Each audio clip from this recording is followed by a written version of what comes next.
யாழ்மறை மாவட்ட மறைநதி கத்தோலிக்க ஊடக மையம் ஆரம்பிக்கப்பட்டதன் 3ஆம் ஆண்டு நிறைவு நாள் நிகழ்வு கடந்த 5ஆம் தேதி வியாழக்கிழமை இயக்குனர் அருட்தந்தை ஆண்டன் ஸ்டீபன் அவர்களின் தலைமையில் மறைநதி கத்தோலிக்க ஊடக மையத்தில் நடைபெற்றது.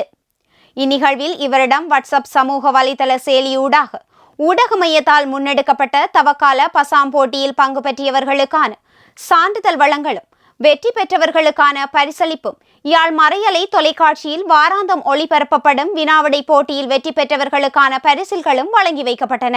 அத்துடன் இந்நாளின் சிறப்பு நிகழ்வாக மறைநதி ஊடக மையத்திற்கான எழுச்சிகீத வெளியீட்டு நிகழ்வும் நடைபெற்றதுடன் இவ்வூடக மையத்தில் பணியாற்றும் மற்றும் உதவி புரியும் நலன் விரும்பிகளுக்கான கௌரவ நிகழ்வும் இடம்பெற்றது. யாழ் மறை மாவட்ட குறுமுதல்வர் அருட்தந்தை ஜெபரட்னம் அவர்கள் பிரதம விருந்தினராக கலந்து மறைநதி ஊடக மையத்திற்கான கீதத்தை வெளியிட்டு வைத்தார்.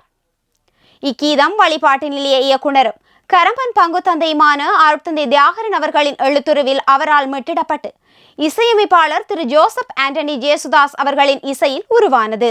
இலங்கை வங்கியின் பிரதான வீதி கிளை முகாமையாளர் திரு ரெனோல்ட் அவர்கள் சிறப்பு விருந்தினராக கலந்து சிறப்பித்த இந்நிகழ்வில் அருட்தந்தையர்கள், அருட்சகோதரிகள், பொதுமக்கள் என பலரும் கலந்து கொண்டனர்.